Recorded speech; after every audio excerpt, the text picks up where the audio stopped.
नमस्कार दोस्तों, स्वागत है आप सभी का आपके अपने परिवार द ज्ञान कुंभ में। और ये है सामान्य ज्ञान का महाकुंभ। इससे पहले वाले सामान्य ज्ञान के वीडियोस में अपन हिमालय पर्वत श्रेणी और अरावली पर्वत श्रेणियों के बारे में अच्छे से पढ़ चुके हैं।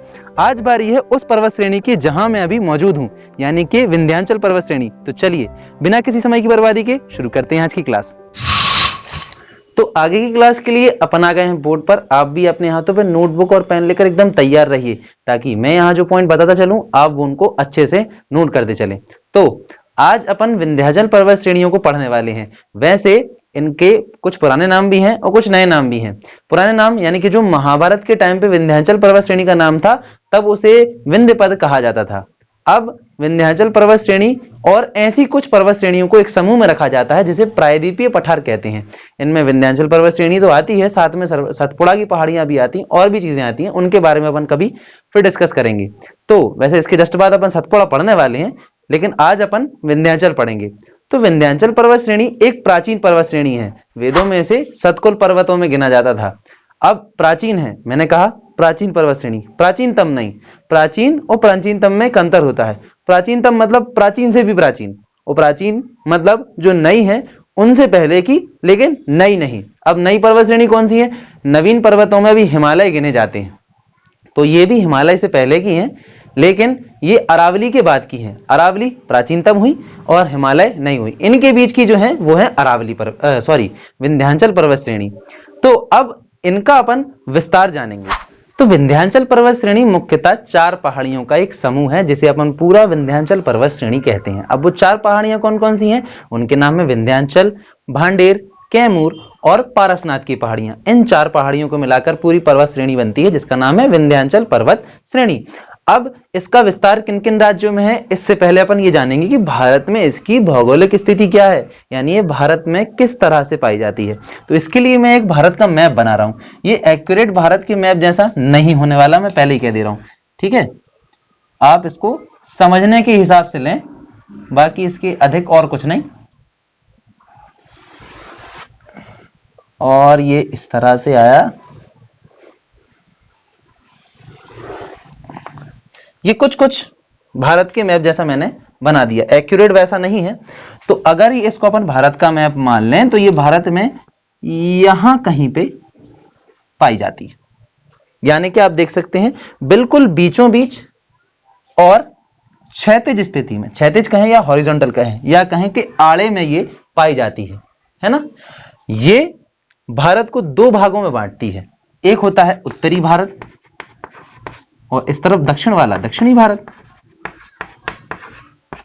ठीक। और इसके बाद ये वाटर ड्रेनेज सिस्टम, भारत के वाटर ड्रेनेज सिस्टम को भी डिवाइडर का काम करती है, बीच में डिवाइड कर देती है, इसलिए इसको अपन कहते हैं वाटर डिवाइडर भी अपन इसको कह सकते हैं। अच्छा, इसके बाद अगर अपन इसके उत्तर में चलें, तो उत्तर में कुछ महत्वपूर्ण पठार पाए जाते हैं, जैसे कि मालवा का पठार, जो उत्तरी ढलानों पर स्थित होते हैं, मालवा का। फिर होता है बुंदेलखंड का, फिर इसके बाद भांडेर खंड का, फिर इसके बाद बघेलखंड का।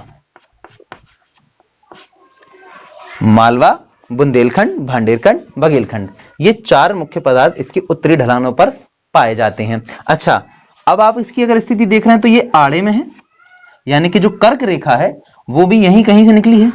तो कर्क रेखा बिल्कुल इसके पैरेलल में निकली, इसे समांतर लाइन बनाती हुई निकलती है ना। अब इसका विस्तार किन किन राज्यों में है इस पर भी अपन चर्चा कर लेते हैं। तो इनका विस्तार मुख्यतः 6 राज्यों में है। कौन कौन से 6 राज्य? पहला है गुजरात, फिर दूसरा है मध्य प्रदेश, तीसरा है उत्तर प्रदेश, फिर चौथा है छत्तीसगढ़, फिर पांचवा है बिहार, छठा है झारखंड। आप इसको ऐसा भी कह सकते हैं कि ये पश्चिम में गुजरात से शुरू होकर पूर्व में झारखंड तक फैली हुई है और इसकी जो लगभग लंबाई है, मैंने कहा लगभग लंबाई 1100 किलोमीटर के समथिंग में है। इसके अलग अलग पैमाने मिल जाते हैं, कुछ 1000 कुछ कहते हैं, कुछ 1000 कुछ कहते हैं, इसलिए मैंने लगभग 1100 किलोमीटर कहा है। ठीक है, इसके बाद अपन इसकी अगर औसत ऊंचाई की बात करें तो इसकी औसत ऊंचाई 500 मीटर है। ठीक, अब अपन बात करेंगे जरा इन जो पठार मिले हैं ना, इनके बारे में भी थोड़ी बात करेंगे। तो इन 3 पठारों में एक समानता है, इसको छोड़कर। क्या समानता है? इन 3 पठारों पर लाल मिट्टी पाई जाती है, सिर्फ इन 3 पर। इस चौथे पर यानी कि जो पहला वाला है मालवा, वहां पाई जाती काली मिट्टी, और काली मिट्टी अधिक पाई जाती है, इसका मतलब वहां पर कपास की खेती भी बहुत अच्छी तरीके से होती है। और इसी कारण इस क्षेत्र में, यानी ये मालवा वाला जो क्षेत्र है, यहां पर जो सूती वस्त्र उद्योग की मिलें हैं वो बहुत संख्या में मिलती हैं, है ना। ये भी कई तरह के क्वेश्चन बन के आ सकते हैं, इसलिए मैं इन जरूरी पॉइंट्स को बताता चल रहा हूं। अब इसके बाद अपन बात कर ले रहे इस विंध्याचल पर्वत श्रेणी पर पाई जाने वाली नदियों के बारे में।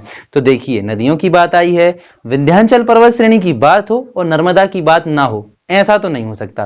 तो सबसे पहले अपन नर्मदा की तरफ चलते हैं। देखिए, मानता हूं मैं कि नर्मदा विंध्याचल पर्वत श्रेणी से नहीं निकली, लेकिन इसका संबंध तो इससे है। कैसे है कि देखिए, ये विंध्याचल पर्वत श्रेणी है, तो यहां कहीं से सतपुड़ा पर्वत श्रेणी है, और इन्हीं सतपुड़ा पहाड़ियों से नर्मदा निकली है, लेकिन ये विंध्याचल के पैरेलल ही जाती है और यहां से ऐसी जाके आखिरकार अल्टीमेटली हिंद महासागर में चली जाती है।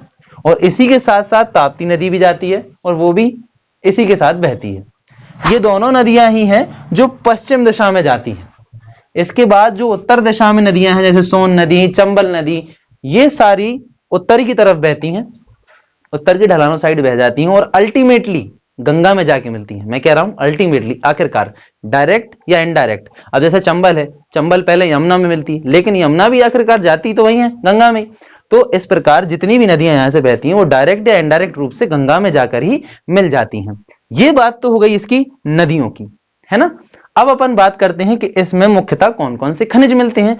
तो इसमें मुख्यतः लाल पत्थर, बलुआ पत्थर, कोयला, हीरा और रेत, इसके बाद अपन कहें कि डोलोमाइट चट्टानें, ये चीजें मिलती हैं। अब जैसे कि आप लाल पत्थर अगर जानते हो, तो लाल पत्थर वही लाल किले वाला लाल पत्थर वही होता है अपना लाल पत्थर। लाल पत्थर भी मकान बनाने के काम में आता है, बलुआ का भी काम लगभग इसी में ही होता है।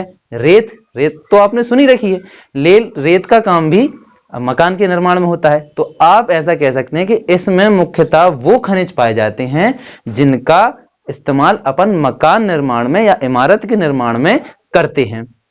ठीक है, अच्छा, खनिज की दृष्टि से भी अगर देखा जाए, खनिज की दृष्टि से या अपन कहें कि वनस्पतियों की दृष्टि से भी अगर देखा जाए इसके अलावा, तो इसके हिसाब से भी अच्छी खासी रिच है ये, यानी भरपूर मात्रा में यहाँ वनस्पतियां भी पाई जाती हैं। ऐसी नहीं है कि भाई उजड़ी खेती नहीं है, आराम से यहाँ पे अच्छी मात्रा में वनस्पतियां मिलती हैं। अच्छा, विंध्याचल पर्वत श्रेणी की एक खूबी भी है। अब वो क्या खूबी है कि अगर आप दक्षिण साइड जाएंगे, यानी कि आप ऐसे चल के आएंगे इस तरफ को, है ना, तो आपको अधिक खड़ी ढलानें मिलती जाएंगी। यानी दक्षिण साइड इसकी ढलानें कैसी हैं? खड़ी हैं, ऊंची होती जाती हैं। और फिर अगर आप उत्तर साइड जाएंगे तो आप ऐसा लगेगा कि आप उतरते हुए जा रहे हैं, यानी कि उतरती ढलानें, कम खड़ी ढलानें, यानी अधिक ऊंचाई दक्षिण साइड है और कम ऊंचाई उत्तर की तरफ है। ठीक है, आप ऐसा कह सकते हैं। तो अब इसके बाद ढलानों की बात तो हो गई। अब इसके बाद एक इंटरेस्टिंग फैक्ट और भी है। क्या फैक्ट है कि अपनी ऐतिहासिक नगरी चंदेरी, जहां मैं रहता हूं, मेरे से 30 या 35 किलोमीटर दूर चंदेरी, वो भी विंध्याचल पर्वत श्रेणियों पर बनी है। और इसके बाद मांडू, ये भी एक ऐतिहासिक नगरी है, ये भी अपन ऐसा कह सकते हैं कि विंध्याचल पर्वत श्रेणियों पर ही बसी हैं। तो आज की वीडियो के लिए बस इतना ही। उम्मीद करते हैं कि आपको ये वीडियो पसंद आई है और ये आपने जानकारी अच्छे से नोट करके लिख ली है। यदि पसंद आ गई है तो इसे लाइक कर दीजिए, अपने अधिक से अधिक दोस्तों को शेयर कर दीजिए ताकि उन्हें भी विंध्याचल पर्वत श्रेणी की जानकारी मिले। और ऐसे ही एजुकेशन कंटेंट के लिए हमारे चैनल द ज्ञान कुंभ को सब्सक्राइब भी कर दीजिए। धन्यवाद।